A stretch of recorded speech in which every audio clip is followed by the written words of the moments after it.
Hey guys, and thanks for joining me for the Players podcast number 2. We're going to be talking about a few things.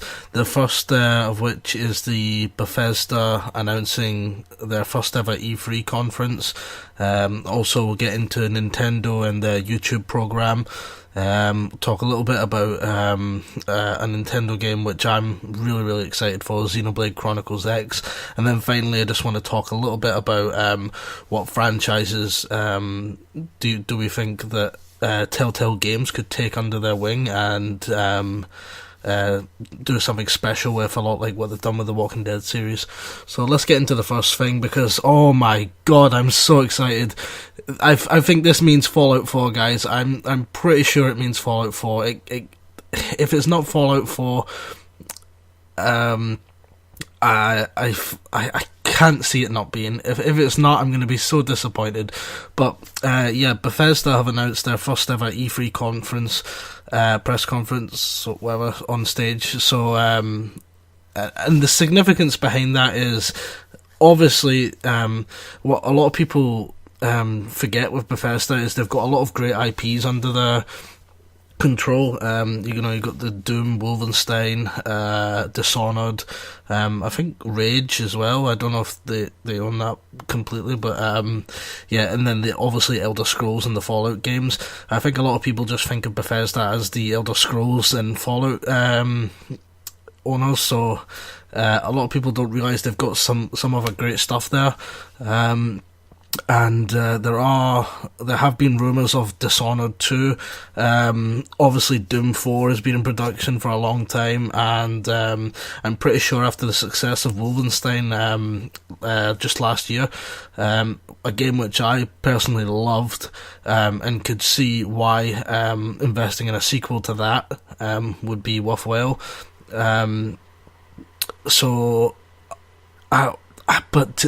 When I think about it, I think, are any of those games worthwhile for them to announce their first EA press conference? And I don't see any of those being big enough for that. It's, in my opinion, it's either got to be Fallout 4 or it's got to be a new Elder Scrolls game. And logically, I cannot see them releasing Skyrim and then Elder Scrolls Online and then a new Elder Scrolls game for before they release Fallout 4. I don't know if I'm just like clutching at straws and hoping too much here, but logically I would think Fallout 4 would come before another Elder Scrolls game. I'm guessing the conference is going to be around about half an hour, so here's what I think is going to happen. I think they're going to spend a lot of time talking about the Elder Scrolls Online, promoting the fact that that's coming to consoles soon and everything, and how it's going to be free for consoles, and all that. They'll show some new footage and maybe show off some new expansions for that. Then I think we're going to get a teaser for a few games. I think we're going to get a teaser for maybe Dishonored 2, which hopefully has been in the works, because Dishonored was an unbelievable game, such a good surprise when that came out. I wasn't expecting that to be as good as it was. But yeah, I think we'll get information about Dishonored 2. I think they'll maybe then hopefully we'll get some information about Doom 4, because that would be fucking awesome.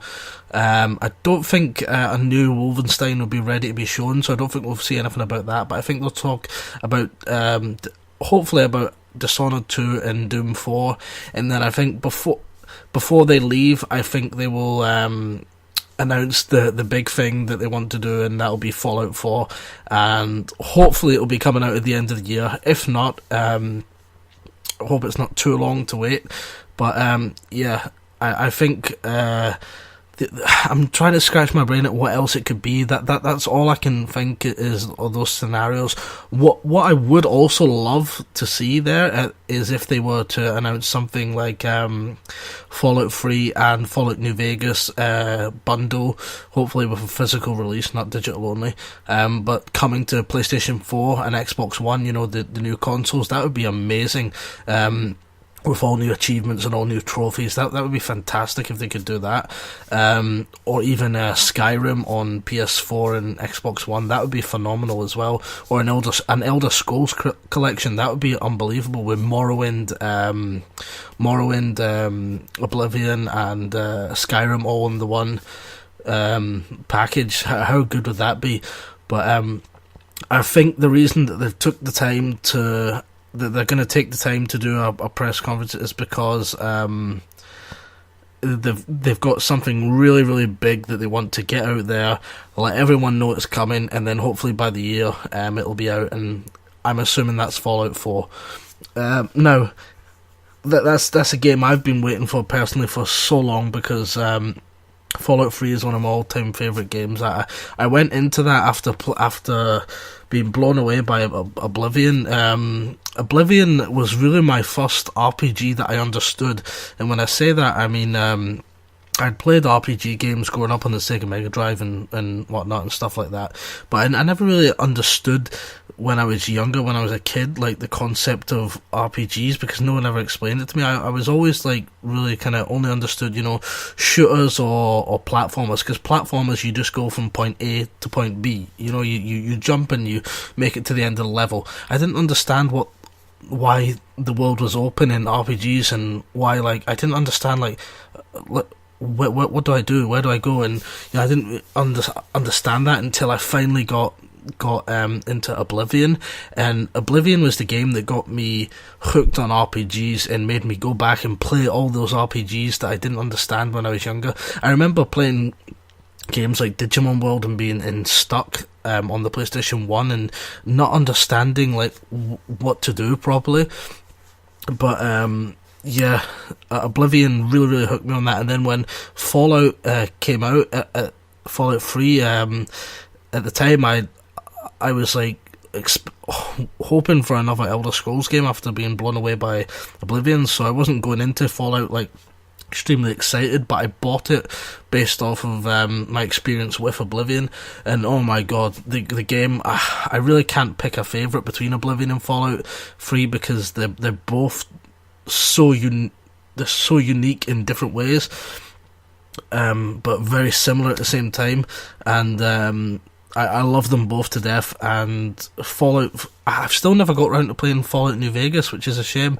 I've always wanted to get round to that, but I was funny thing is, actually a couple of nights ago I was searching for the collector's edition, brand new and sealed, on eBay and stuff, and Amazon, seeing what the price is going, because I was thinking about getting Fallout New Vegas and going back and playing that, and then we get this announcement and all the excitement from Fallout 4, but hopefully that's what it is, guys. And like I was saying, I would love to see Dishonored 2 get announced as well, because Dishonored was one of those games that took me by surprise, blew me away as well. Doom 4, I really, really hope we get that, and I think that they're definitely going to be working on a new Wolfenstein, but I don't think that'll be announced at E3 or anything, because I think it's too early before to talk about another one of them. But yeah, so that was it. And I did see, I read, I can't remember if I read it on Kotaku or if it was on IGN, but I think someone in the comments mentioned as well that this announcement comes 4 months and 4 days before E3, which is quite, I don't know if that was like a little hint by Bethesda to let us know that it is going to be Fallout 4, but hopefully that's what it is, guys. Excuse me. and I just pray to God that's what we're going to get, and I hope it's not going to be one of those things where they announce it and tell us it's coming like 2 years later or something. That would just break my heart. But yeah, that's all I have to say on that. Next topic, wanted to talk about the Nintendo YouTube program, and oh my god, Nintendo, what are you doing? I don't know where to begin with you. I was on my channel just recently supporting you guys. I finally went round, bought a Wii U, bought 3 games for it, first party Nintendo games, because I wanted to support you guys, because I thought, look, Nintendo are getting a lot of shit this generation with their Wii U and stuff, but when you look at the quality of the games that they're putting out, they're great, so I want to go and support that, I want to help that, and then you turn around and do something like this, which just really, really pisses me off. if any of you guys don't know, YouTube, when YouTube has tons of like let's play videos and stuff of different games, and it's really popular. I have a few gameplay videos up, but not too many, because I try to stay away from that as much as I can, unless it's a game I really want to show you guys. But basically, when you upload your content to YouTube, when you become a partner, you get a percentage of the ad revenue from YouTube. Now it's pretty crap, to say the least. I mean, unless you're really high up there like PewDiePie or something. I mean, I think it's something like 40% or 50% YouTube takes. So just say you make $10 from your videos, yeah. YouTube only gives you like $5 of that.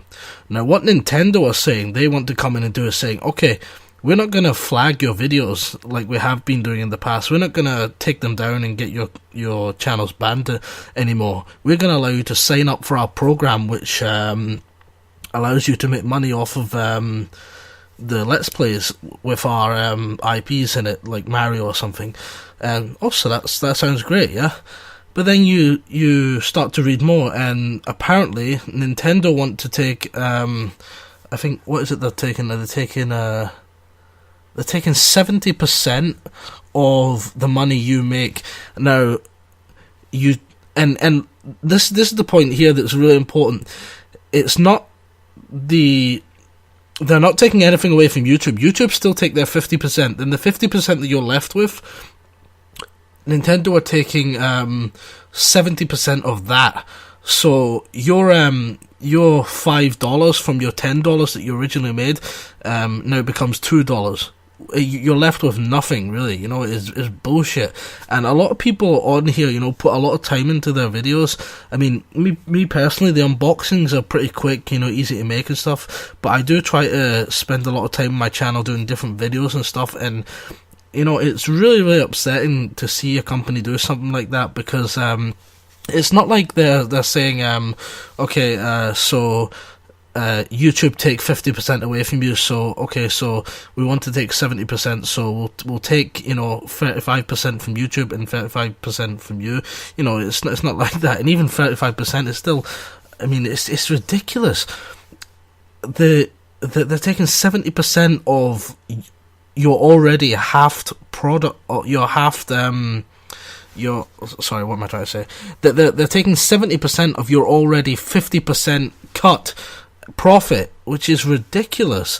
And when you think about it, anybody who goes on YouTube and puts a let's play up of Nintendo, first of all, let me say something, yeah? If Nintendo had a YouTube channel where they purposely, the company itself did Let's Plays on YouTube, and they purposely had a channel that Nintendo Let's Plays, and the company went out and did it themselves, and that was part of their company, you know, they wanted to make like a channel on YouTube and make money off it that way, and then they said, oh, these guys are using our content, our IPs and stuff to do the same thing we're doing and taking money away from us. Then I would say, okay, you know, fair enough, they're taking money away from you, but just now, Nintendo don't do anything like that. So we're not taking money away from them that they could have been making, because they weren't going to make this money in the first place.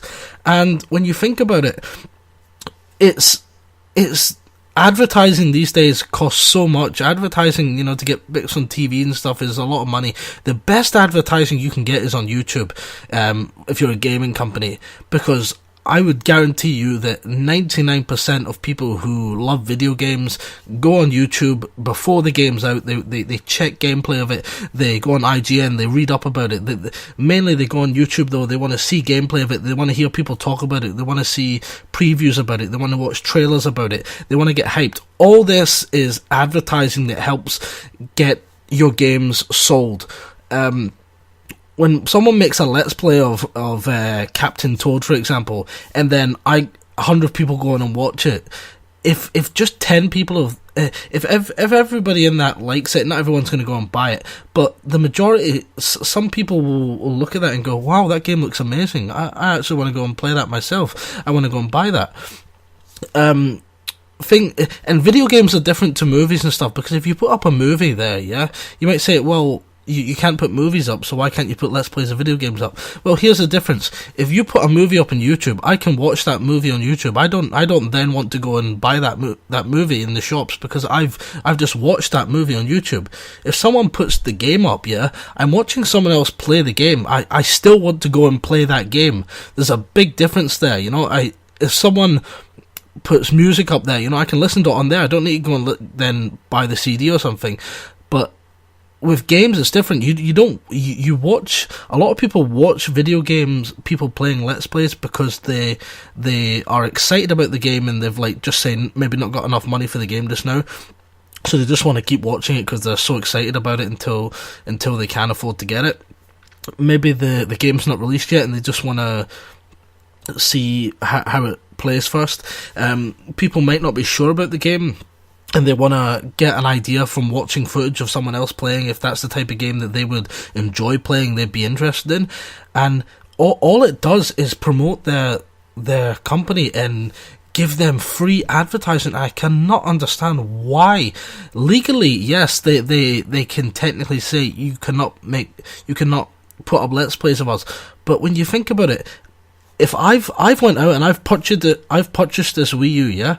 I've went out and I've purchased this Mario game.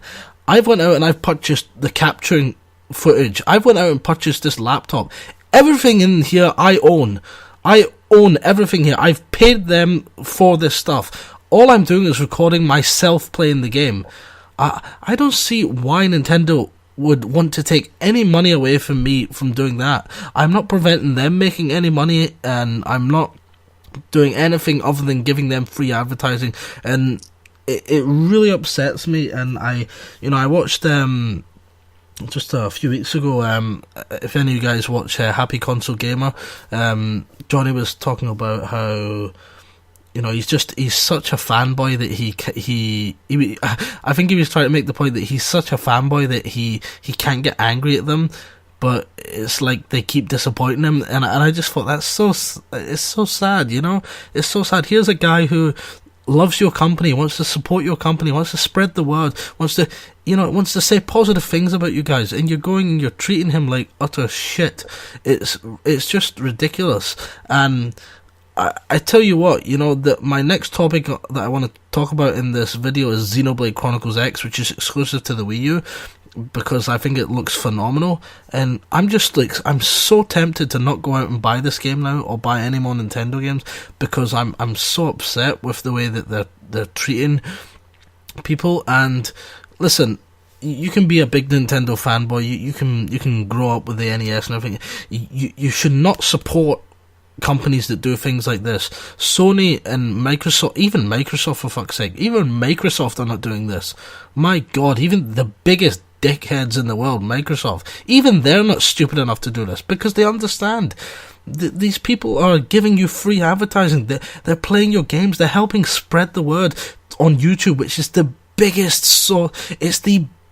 source of advertising for video games, because everyone who is into video games goes on YouTube because they want to see footage of these video games. It's like the number one video game, even though it's like spread out for different things, it's the number one place, I think, where people go for video game footage and information and stuff, because even more than IGN and GameSpot, because, you know, you can watch all the IGN stuff on YouTube as well. You know, you don't even have to go to their website. So it's just so stupid that they want to hurt people like this, because I think what you're going to see is a lot less Let's Plays of Nintendo, a lot less people covering their stuff. And not only that, yeah, there are hundreds of thousands of people around the world uploading every night, and Nintendo have got this thing where not only do they not send you the money that you're making from it, from I think it's something like 3 months before Nintendo sends you the money.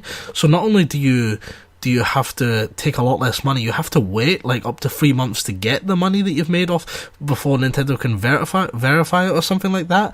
And also you need to wait a few days for your videos to get approved. So let's just say some breaking news comes out and you want to get your video up there, you want to talk about it or something, you want to put a bit of gameplay footage on it while you're talking about it or something, yeah, you need to wait a few days before Nintendo can approve that, and then your video is kind of behind schedule. You know, it's it's ridiculous. I cannot understand why they have to live so far in the past. Nintendo just seem to be very, very outdated. I mean, oh my god, I'm getting stressed just thinking about how stupid their company is right now. I mean, for God's sake, they've still not even implementing some sort of achievement or trophies type of thing for their video games, which I thought was like a no-brainer. You know, Nintendo Stars or Nintendo, something like trophies or achievements for their games. I do not understand why that is not in their games. The company just seems to be so out of touch with its core fan base, and I think what you've noticed this generation with Microsoft making a huge mistake at the start of the launch of the Xbox One is that people just aren't going to put up with that shit anymore. You know, video games are too expensive to support people who don't support you back, because, you know, if we're supporting something, we want something in return. You know, we deserve that for the support that we give these companies. You know, they make hundreds of millions, and their fans that are going out there and buying their games deserve to be supported as well. And when you look at PlayStation Plus, yeah, and even now Xbox is trying to do something like this where you get free games with gold or something. But you look at PlayStation Plus, you look at what the amount of games that you get from. I mean, I've got a backlog of something like 28 games or something, good quality games that I've just not even got around to playing because PlayStation is giving me so many great games for free every month. I mean, that is a company that knows how to make money off of the consumer while also respecting the consumer as a valued customer. And like this is for the players kind of thing that they keep saying, well, it's true, this is for the players. It's so good the way Sony have the reason Sony have done so well this gen is because they've completely scrapped the way they did everything last gen, and well, up until like the last couple of years where they've started to do really good. But they've just said, listen, we're about video games, we're about supporting video gamers, we're about supporting small indie companies, we're about doing everything that's good for the gaming industry and the consumers of this, and we want to be about positive things for that, you know. And now Microsoft are turning around, they're starting to do it, and Nintendo just seem to be like so outdated with this, and it just boggles my mind. But anyway, on to the next topic, which is Xenoblade Chronicles X. It's a Nintendo exclusive coming out. I watched some new gameplay on IGN lately, and my god, the game blew me away. It's such a sour note now that I have to consider whether I want to purchase this game or not now, just to make a point to Nintendo, because I don't like to support companies that don't support, you know, like I was saying. But the game, if I can talk about the game objectively, the game, it looks phenomenal. The open world, how vast it looks. I never got around to playing Xenoblade on the Wii, but I've heard so many great things about it, and it looks amazing. This one, Xenoblade X, just looks fantastic. The gameplay looked out of this world. You know, I'm so excited for this game. The mechs look really good in it. The creatures and just the different worlds. They showed all the different worlds. I think a lot of people didn't watch the video on IGN because a lot of it was something like a 20-minute video, and the first like 15 minutes of it were just like stupid cutscenes and like talking and like tutorial stuff without like gameplay. It was just like, you know, cutscenes of the characters talking, and I think a lot of people just kind of skipped over it. But in the last part of the video, it showed you gameplay of like all these different places in the world that you can go and explore, and my god, it looked unreal. It looks so good. So I just wanted to quickly chat about that and just say, keep your eyes out for that, guys. Go and look at the video on IGN and look at the gameplay for that. It looks amazing. I hope that the game comes out and I hope Nintendo don't piss me off anymore, so that I can go out and buy that game, because I really, really want to play that. I think they showed that a couple of years ago or a year ago or something, they showed like the first trailer for that, and it blew me away back then when I seen that, and I've been excited about it ever since, and now it looks like we're really getting there closer to the release date, and yeah, really excited about that. And finally, guys, for this episode, podcast number 2, I just wanted to talk about Telltale Games. I wanted to ask you guys, and also give you guys my personal opinion. Telltale Games has took a lot of franchises like The Walking Dead and Borderlands and done some amazing things, especially with The Walking Dead games. They've done some really amazing stuff with their storytelling, and I was just wondering, what games or franchises do you think Telltale Games could take under their wing and do something special with? So leave comments in the comment section and talk to me about that. But let me just give you my personal opinion. So off the top of my head, I would love to see them revisit Rapture. I'd love to see them visit the BioShock series, even go in the Infinite game and do something around that world. But I'd really love to see them go back and do a storyline before Rapture was destroyed, a lot like the book Rapture, which by the way you guys should read. I'd like them to go and visit a time before Rapture was like all went to shit and went down the toilet and went to hell. But I'd like them to revisit it just at the time where it's starting to go like that, and have like a really cool story about how it became, what it became when we went there for the first time, and or show different events and have like really kind of tense storytelling in there in the underwater city. Sorry. I think that would be like a really good franchise, BioShock, to go back and revisit with Telltale Games. Other than that, I don't really know anything else that I can think of that would be good, but I mean, I can think of games that I would love to see have something like that, but I know there's like no chance of that happening. Like Resistance, I would love to see the Resistance franchise get a Telltale Games a few episodes from that, but I think more than likely BioShock is a really realistic game to think of, because it's a huge game, very popular, and I think it's a game that would work very well with Telltale Games storytelling.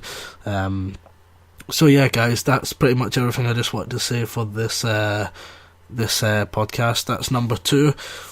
We will get round to number 3 sometime soon, I'm sure. But thanks for listening to this, guys, and any comments you've got about the podcast or anything in general about the channel, just let me know, and let me know about the Telltale Games and anything that we talked about in this podcast. If you want to talk to me about it, just leave it in the comments and I'll get round to answering that. Thanks for listening, guys. See you later.